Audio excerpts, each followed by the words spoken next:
Seja bem-vindo ao Seminário de Teologia e Vida Cristã Palavra da Vida. Você está em mais um curso de teologia cuja proposta é fazer alargar o seu conhecimento na área teológica, um curso descomplicado, contextualizado, provocativo, reflexivo e que faça sentido para a nossa vida cotidiana, porque entendemos que não só a construção conceitual da teologia, respeitando as correntes da teologia construída nesses quase 2000 anos, mas isso só não é suficiente. Nós pretendemos que a partir do entendimento bíblico, dos conceitos esclarecidos, nós possamos reproduzir isso em uma espiritualidade no nosso cotidiano e nas relações. Seja bem-vindo a mais uma aula do curso de teologia do Seminário de Teologia Palavra da Vida. Vou acompanhar depois.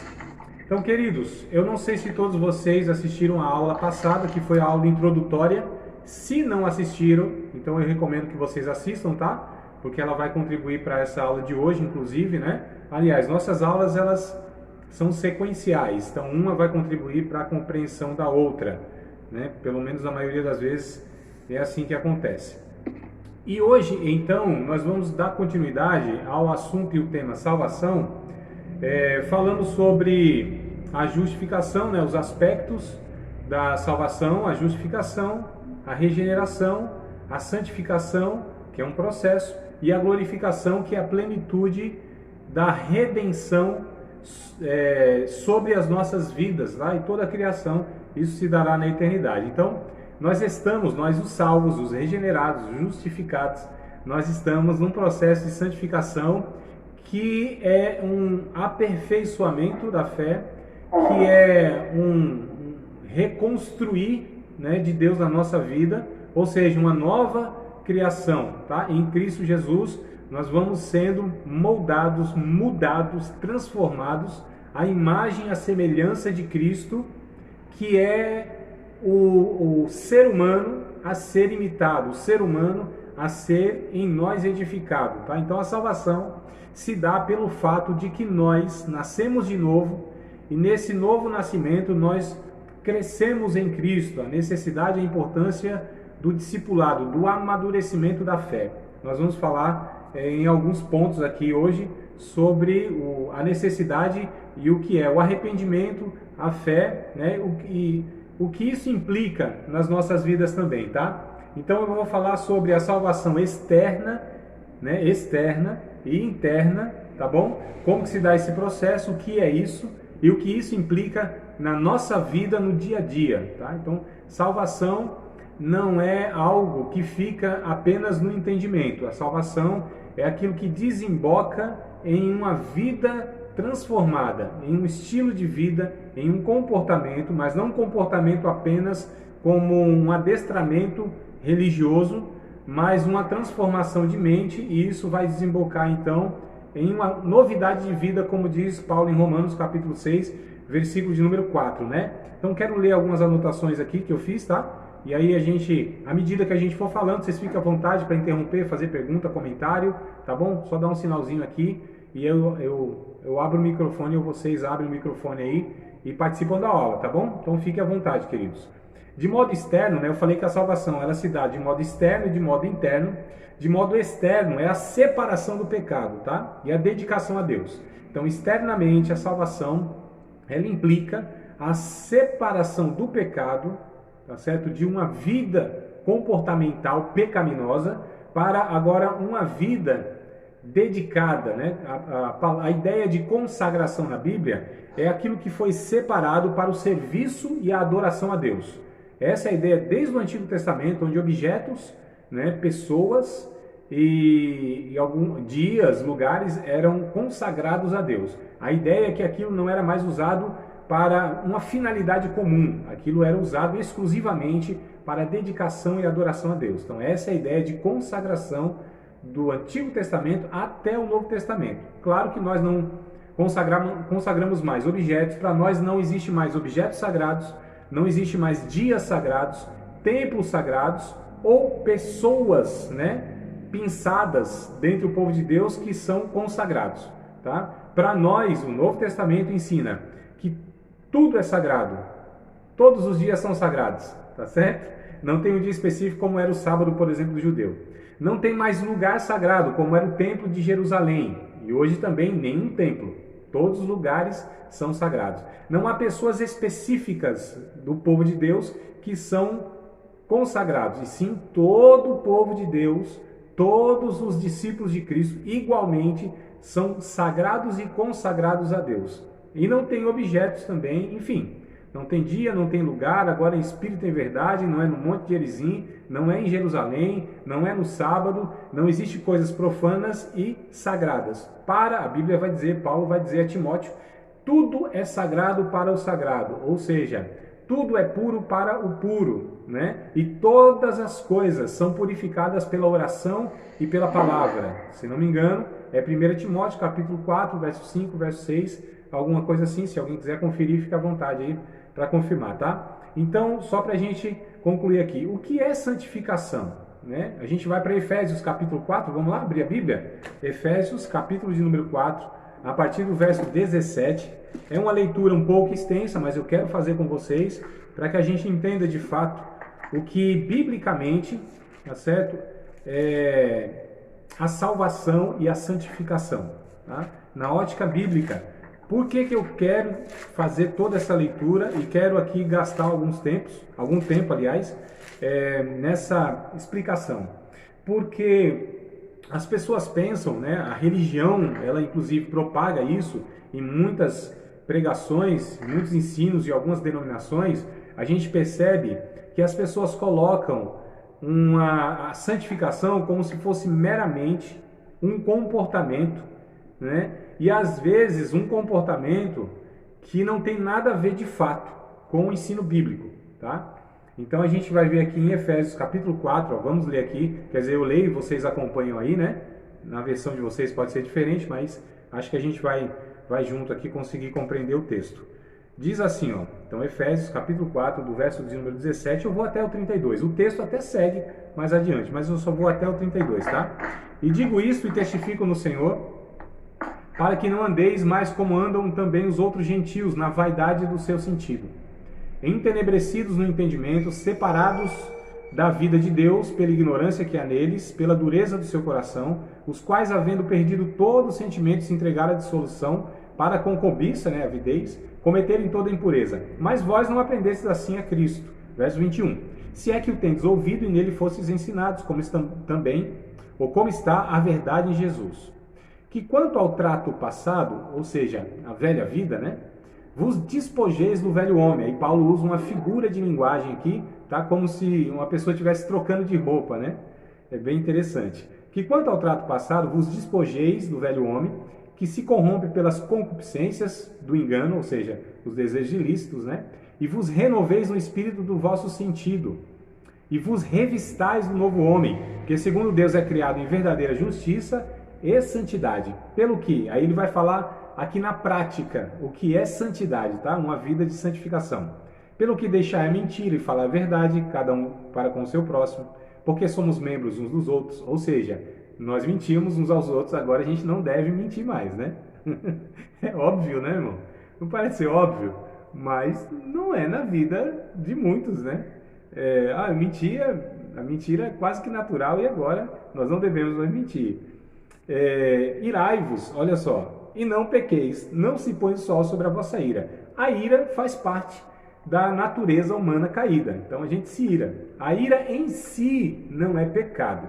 A motivação da ira e o que eu faço a partir da ira, como eu faço a partir da ira, aí se torna pecado. É por isso que a Bíblia até diz, irai-vos, mas não peque. Então é possível haver uma ira santa, uma ira, tá certo, correta. Porém, se ela for, essa ira me levar a fazer algo que ofenda o meu irmão, que eu seja agressivo por palavras ou por atitude, mesmo que ela seja uma ira motivada, né, vou colocar entre aspas, tá? Uma ira motivada por defender, né, as coisas de Deus também, entre aspas, né? Defender as coisas de Deus, tudo entre aspas aí, eu posso estar pecando. Então, posso ter uma motivação correta, mas uma atitude incorreta, tá certo? Vamos lá. 27, que vai dizer, né? Então, irados não pequeis, não deis lugar ao diabo. Então, é possível Um cristão salvo, regenerado, dá lugar ao diabo, não na possessão demoníaca, tá certo? Mas na influência de ideias e de atitudes. Então, toda atitude odiosa, ofensiva, né? Isso de fato deriva de uma influência demoníaca, potencializando o nosso pecado, que já é naturalmente levado, né, a nós nos irarmos, tá bom? Verso 28, aquele que furtava, não furte mais. Então, quem era ladrão, deixe de roubar, antes trabalhe fazendo com as mãos o que é bom, para que tenha o que repartir com o que tiver necessidade. É interessante observar aqui, irmãos, que sempre aqui que Paulo diz assim, não faça tal coisa, mas faça outra coisa, né? Não é só deixar de fazer o errado, é fazer o que se deve fazer, porque nós pecamos por algumas vias. Nós pecamos tanto, a gente chama na teologia, pecado por omissão e pecado por comissão. Pecado por comissão é fazer o que se não deve fazer. Pecado por omissão é deixar de fazer o que se deve fazer. É o que o Tiago vai falar no capítulo 4, verso 17. Aquele, pois, que sabe fazer o bem e não faz, comete pecado. Então eu peco fazendo o que não devo e também peco deixando de fazer o que eu devo. Né? E é interessante aqui, ó, que ele fala, não faça tal coisa, mas faça outra coisa. Ou seja, não roube, tudo bem. Para o ladrão, já estava bom demais, já é uma conversão muito significativa, né? Não roubar. Só que não é suficiente. A prova da conversão para o ladrão, aqui eu estou dando exemplo, serve para os outros também, né? Para os outros pecados. O ladrão, então, a prova da sua conversão não é só que ele não rouba mais, é que agora, além dele trabalhar, ele vai ter aquilo para ele e ainda para ajudar os outros. Porque o ladrão, ele costumava pegar aquilo que não era dele, pegar os dos outros para o seu benefício. Agora, ele não vai só ter que trabalhar para o seu próprio sustento, honestamente, mas também para ser generoso para com os outros. Olha só, amados, é algo radical, né? Ou seja, da água para o vinho. A gente percebe que a conversão, a salvação, ela implica uma mudança radical, não só de pensamento, mas de vida. A gente vai ver isso aqui ao longo da aula. Verso de número 29. Não saia da vossa boca nenhuma palavra indecente, né? Torpe, mas só o que for boa para promover edificação, para que dê graça aos que o ouvem. Tiago, no capítulo 3, ele vai trabalhar muito a respeito dos pecados da língua. A maledicência, a fofoca, a calúnia, a difamação, né? As palavras que elas revelam o interior de cada um de nós. Jesus disse que o que a boca fala, né? A língua fala, é o que está no coração. Então, assim, a gente precisa ter muito cuidado, queridos, porque os pecados da língua são muito graves, muito prejudiciais para o corpo. A gente parece que não considera muito, né? Uma pessoa fofoqueira, uma pessoa... Parece que pra gente assim, não, é um pecadinho que não tem muita gravidade. Não, a Bíblia vai tratar como um pecado muito grave. Tiago vai falar, porque é algo muito prático, né? Não é uma questão muito teórica, teológica, né? Parece que a gente está falando aqui de uma conversa assim, de esquina, né? Mas a Bíblia trata como algo altamente teológico, no sentido que Deus, ele se preocupa muito, né, com aquilo que a gente fala. Jesus, diversas vezes, em várias passagens dos evangelhos, por exemplo, Jesus ele vai falar sobre a gravidade da língua, do pecado da língua, né? Do seu bom tesouro você tira coisas boas, por tuas palavras serás justificado e por tuas palavras serás condenado, né? Então é muito grave essa questão. O Salmos, por exemplo, vai nos ensinar sobre a língua em vários textos, né? Nos ensinando que a gente tem que orar a Deus para pôr uma guarda à nossa boca, pôr uma porta aos nossos lábios, né? Então a gente vê em toda a Bíblia, quando a gente pega Provérbios, por exemplo, vai falar que tem coisas que Deus abomina, que Deus ele rejeita, mas tem uma que é mais grave ainda, é aquele que fomenta, né? Fofoca entre os irmãos. Então tá aí o nosso irmão Gabriel, também pode confirmar para nós, no nosso Código Penal tem aí, aliás, não é Código Penal não, né? Me ajuda aí, agora me fugiu da mente a questão, mas a calúnia e a difamação é algo, né, que é pesado o negócio, dá uma indenização braba aí. Né? No Código Penal mesmo. Código Penal mesmo, né, Gabriel? Não é? Então, é porque não dá cadeia, né? Acho que não dá cadeia, não. Tá. Dá cadeia? Meu Deus, para mim era só a questão de punição mesmo, financeira, onde você tinha que reparar o dano material e moral, mas da cadeia. Então, olha só, meu Deus do céu. Dependendo da difamação e da calúnia, né? Destrói a vida de uma pessoa. A gente vê então essa potencialização pelas redes sociais, as fake news que do ano passado para cá que tem tido assim bastante atenção, e aí sim tem entrado na questão mesmo de prisões e tudo mais, porque é grave você falar aquilo que não é verdade, é grave você falar da vida de uma pessoa. Então, para nós é uma coisa básica e simples, amados, mas a Bíblia, ela dá atenção, ela se preocupa, e muito com esse aspecto, porque o povo de Deus precisa ser um povo prudente, né? A salvação atinge todas as áreas da nossa vida, não é só uma questão que a gente fala assim, muito aparente, né? O cara lá que, por exemplo, ladrão sim, o cara roubava, opa, não rouba mais. Tá, mas e aqueles que ainda a boca pequena, né? Aqueles pelos bastidores falam da vida das pessoas? Eu acredito que um sinal de grande maturidade para o cristão é se ele controla a sua língua, né? É se ele domina a sua língua. É aquele que fala com prudência. Para mim, é um sinal de grande espiritualidade, de maturidade na espiritualidade. Então já dizia a minha vozinha, com a grande sabedoria, né? Boca fechada não entra o tal do mosquito. A pessoa, quando ela se cala, o Provérbios vai dizer isso, quando ela se cala, ela é reputada por sábio. Pessoas de poucas palavras. Já dizia o profeta, lembra do profeta? Ele dizia, quem fala muito é porque não tem nada a dizer. E aí tem uns irmãos aí falando que profeta nada, André, isso é um cantor. Mas tudo bem, deixa pra lá. Vamos lá, ainda aqui no capítulo 4, eu acho que era até o Renato Russo que tinha uma música dessa aí. Verso de número 30. E não entristeçais o Espírito Santo de Deus, no qual estáis selados para o dia da redenção. Verso 31, olha só. Toda amargura, ira, cólera, gritarias, blasfêmias, toda malícia, seja tirado de entre vós.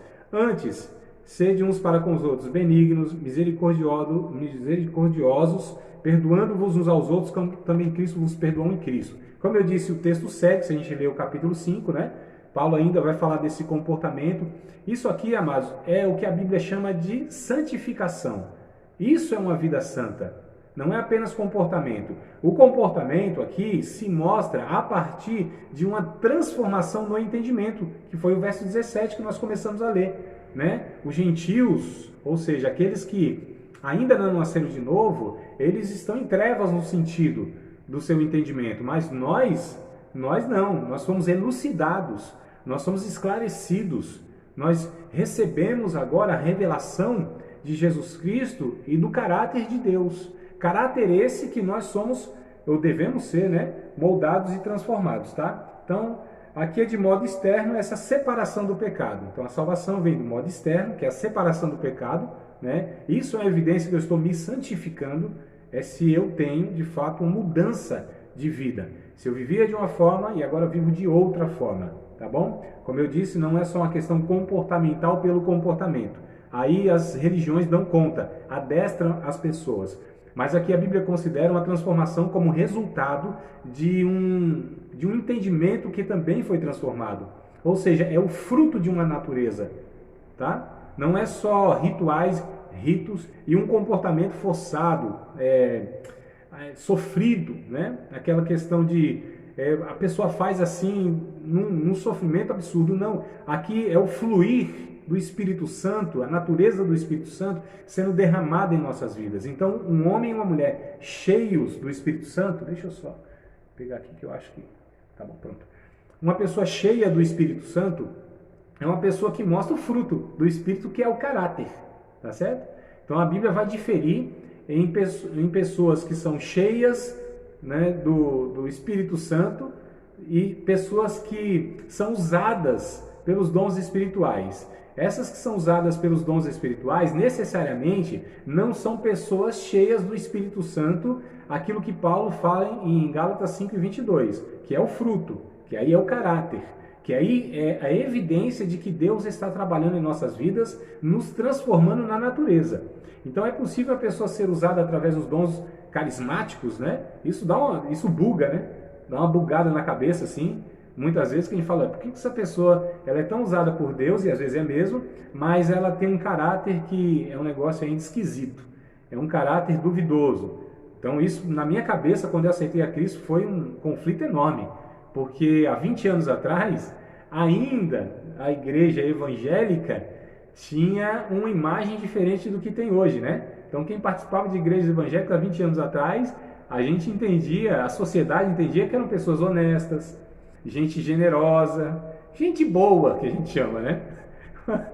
Então, assim, ainda tinha. E eu tinha um exemplo que era minha mãezinha. Minha mãezinha tinha e tem, né? Tá viva, graças a Deus. Um caráter cristão. Então, para mim, todo cristão é igual a minha mãe.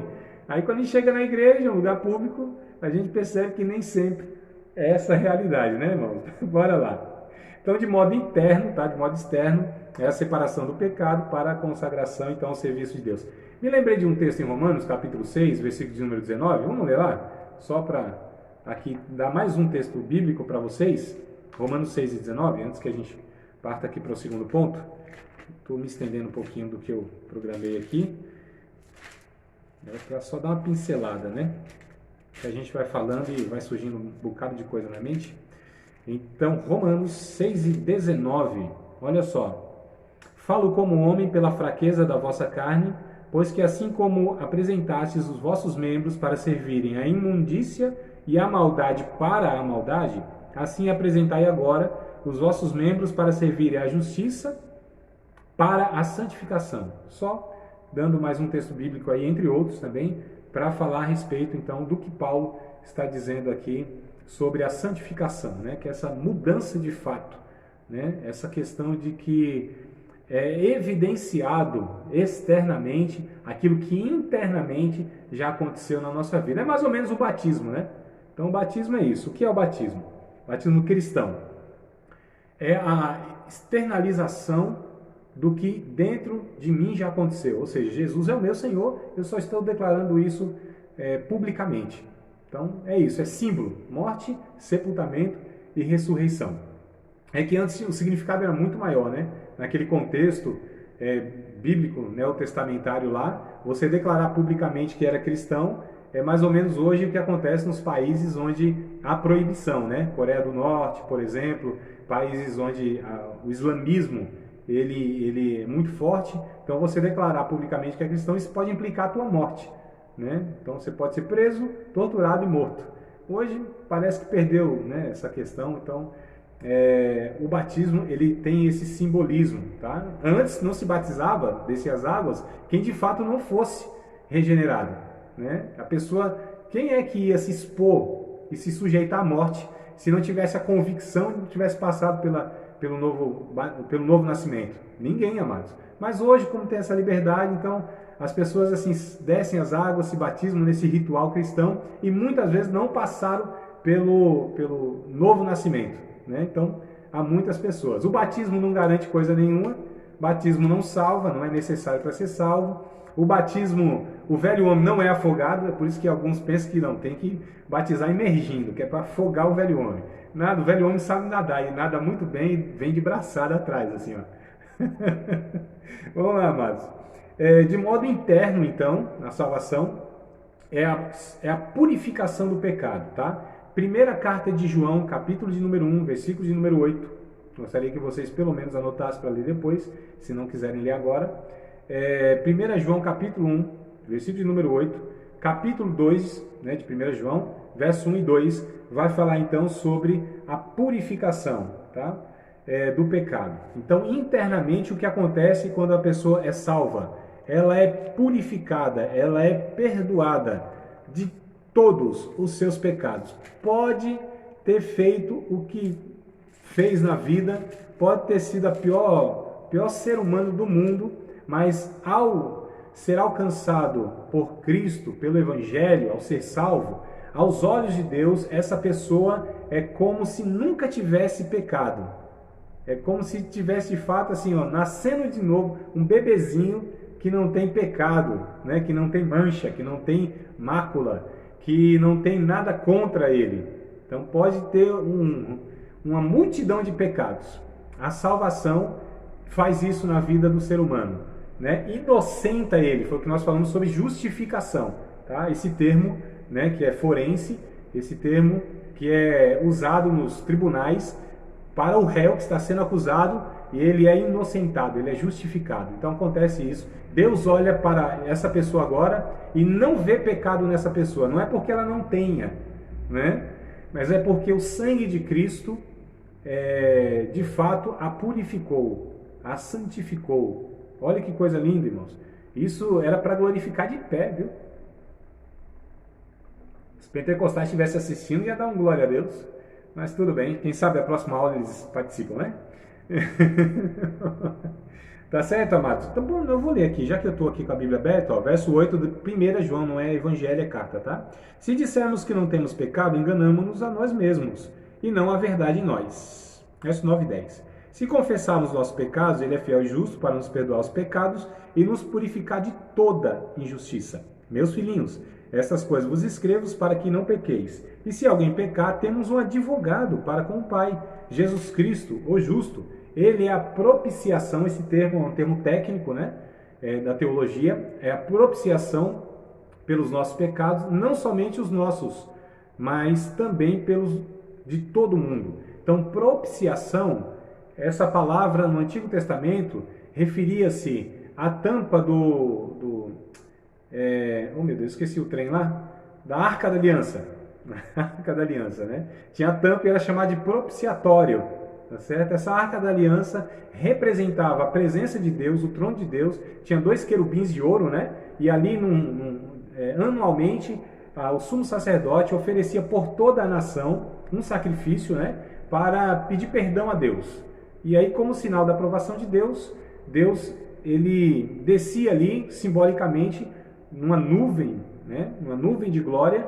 O sangue do cordeiro, do sacrifício, era derramado, simbolizando de fato que alguém teria que morrer para aquilo acontecesse, ou seja, a reconciliação, e nessa tampa era derramado o sangue, e ali, simbolicamente, Deus se encontrava com o homem nessa tampa chamada de propiciatório, tá? Ou seja, ali naquela ocasião, o homem se tornava, ou Deus, melhor dizendo, né? Fazia com que fosse propício, tá certo? O encontro e a reconciliação. Então, João vai dizer aqui que Jesus é a propiciação, ele nos torna propício, né, diante de Deus, perdoando todos os nossos pecados, tá? Todo como um todo e todos como os pecados que a gente pode ter cometido, os que comete e os que cometerá. Então, a salvação abrange 3 tempos, passado, presente e futuro. Todos os nossos pecados estão perdoados em Cristo, amados. É bem interessante a gente entender que, lógico, a gente pede perdão pelos nossos pecados, é uma disciplina espiritual, né? Isso faz parte também da dinâmica do relacionamento com Deus, mas todos os meus pecados, os que eu vou cometer que eu nem sei, eles já estão perdoados em Cristo Jesus. Olha que coisa interessante. É por isso que Deus se relaciona comigo, mesmo sabendo aquilo que eu vou fazer e quem, né, eu vou me tornando. Então, desde o começo, Deus sabe tudo de mim. E mesmo assim, Ele se relaciona comigo por causa do sacrifício de Cristo Jesus, que é um sacrifício que a gente chama de vicário, ou seja, substitutivo, né? Era eu para morrer, mas Jesus morreu. Aquela cruz era para Barrabás, não era para Jesus, representando todos nós, mas Jesus assume o lugar. Aquela sepultura era de José de Arimateia, né? Não era para Jesus, ou seja, José de Arimateia também aqui como arquétipo nos representa. Alguém até falou assim, rapaz, Jesus era muito pobre, não tinha nada, né? Não tinha nem onde cair morto, literalmente. Aí o outro falou assim, meu irmão, você acha que Jesus é bobo? Vai comprar um túmulo para passar 3 noites? Tem sentido. E a piadinha teológica, deixa para lá, vamos lá. Então, o aspecto externo, né? Falando aqui de interno e externo, o aspecto externo da graça é provido pela obra expiatória de Cristo, como eu disse, essa obra vicária, substitutiva. A gente fala de expiatória porque esse termo também fala sobre a pena paga, né?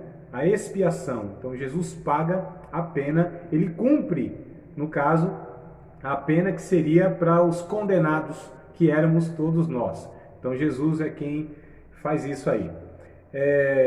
Colossenses, capítulo de número 2, vamos embasar aqui as falas, né, que eu acho interessante.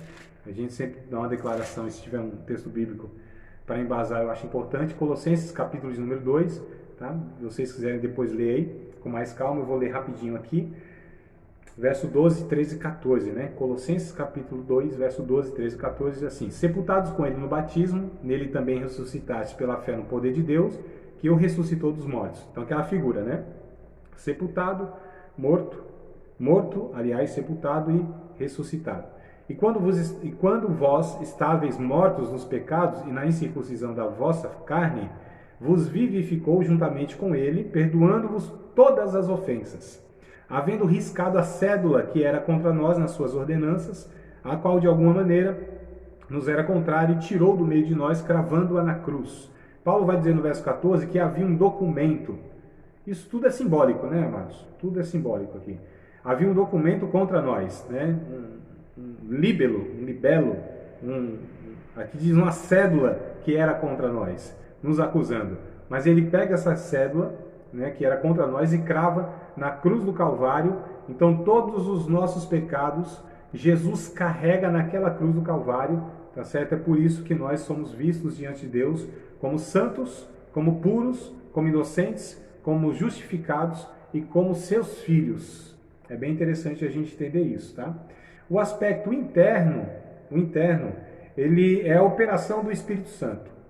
Ou seja, enquanto essa obra expiatória de Cristo, ela é externa no sentido que me transforma, só que há uma obra interna simultaneamente, que é a ação do Espírito Santo em nossas vidas. Quando a gente lê Gálatas, capítulo de número 5, verso 22, a gente vai ver essa ação do Espírito Santo, né?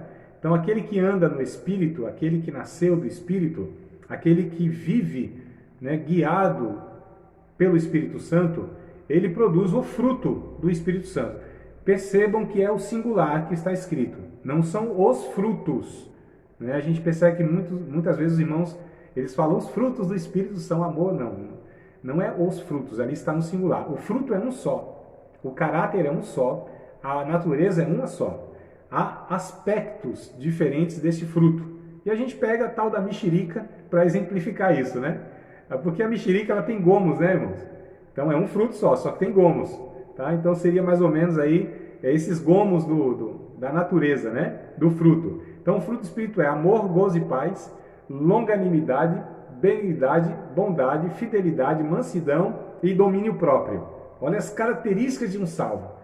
Então, aqui a gente não confunde. Aqui dificilmente a gente vai errar se olhar para uma pessoa e ela ama, ela se alegra com aquilo que procede de Deus, ela tem paz com Deus, com ela e com os homens, ela é bondosa, benigna, né? Ela tem domínio próprio, ela é fiel, fidedigna, ela é mansa. Dificilmente as pessoas que têm essas características não são salvas, porque isso não é da natureza humana. Não tem como, amados. Isso a religião não consegue fazer. A religião, ela informa e ela reforma. Só o Evangelho transforma. Tá certo? Então a gente precisa entender que a religião ela consegue ir até um certo ponto e adestrar a pessoa, colocar lá uma máscarazinha, fazer com que ela tenha alguns hábitos, né, religiosos, mas não transforma a natureza. Aí é só o Evangelho que tem esse poder. Tá certo? Então, amor, gozo e paz. Isso fala do relacionamento meu com Deus. Eu amo Deus, eu me alegro em Deus e eu tenho paz com Deus. Então, amor, gozo, paz, bondade, benignidade e qual que é a outra? Benignidade, bondade, fidelidade, não é isso? Deixa eu ver aqui, irmãos. Me ajudem aí, porque eu quero fazer uma separação aqui de uma forma didática para vocês. Que eu perco a sequência. Então, Então, longanimidade, benignidade e bondade. São 3 virtudes, né? Longanimidade, benignidade e bondade. Então, se você falar 3, 3 e 3, tá? Amor, gozo e paz, minha relação com Deus. Longanimidade, bondade e benignidade é a minha relação com o próximo. Então, eu sou longânimo para com os outros. O que essa palavra quer dizer? Só pela palavra a gente vê que é uma coisa extensa, né? Longanimidade. A gente fala que paciência tem limite, irmãos. E tem mesmo. Paciência tem um limitezinho, cada um tem o seu limite. O que é a longanimidade? É quando acaba a paciência. Entendeu? É um braço da paciência, é uma extensão da paciência. Então, longanimidade é acabou a paciência, a longanimidade ela continua infinitamente. Ou seja, é uma capacidade de se suportar uma situação até que ela se resolva, e essa até que ela se resolva, de repente pode ser a vida toda. Tem que ser como, aliás, tem como ser uma produção humana isso? Não tem, amados. É uma capacidade de se suportar uma situação até que ela se resolva. E pode ser que dure a vida toda. E mesmo assim, eu suporto aquilo. É longânimo. Olha só. Então, longanimidade, eu vou pegar aqui bondade e benignidade, parece ser a mesma coisa, mas não é. A bondade é a qualidade de ser bom. A benignidade é a forma que eu faço isso. Tem pessoas que são boas, mas não são benignas. Tem gente que é desajeitada até para fazer o bem, irmão. Né? Tem uns maridos que é bruto até para dar presente para a esposa, por exemplo. Tem pai que é bruto até para fazer um carinho no filho. Tem gente que é bruto até para fazer o que é bom. Então ela é boa, tem a qualidade bondosa, mas não é benigna. Então benignidade é a forma. Vou dar um exemplo para vocês rapidinho, biblicamente falando. Marcos capítulo 1, verso 40, né? A partir do verso 40, um leproso foi até Jesus, aliás, Jesus foi até o leproso, mas o leproso, vendo que Jesus não ia se afastar dele, né? Como era comum, se alguém visse um leproso e ele gritasse leproso, leproso, as pessoas iam embora. Então ele grita leproso, leproso, Jesus não para, vai até o encontro dele, então o leproso vai correndo até Jesus, se ajoelha e diz: bom mestre, se queres, pode me limpar. E Jesus disse: quero ser limpo. Tocando nele, né? Melhor dizendo, a Bíblia diz, tocando, disse: quero ser limpo. Jesus seria bondoso se ele apenas falasse, como falou em outras ocasiões, né? Lá para Jairo, né? Vai, a tua filha está curada e está tudo certo. Ou para o centurião, né? O criado lá já está de boa, está curado. Ele seria bondoso, declararia uma palavra, faria alguma coisa, né? De uma maneira. Quando ele toca nesse leproso, ele faz isso de forma benigna. Porque quem tocaria no leproso naquele contexto?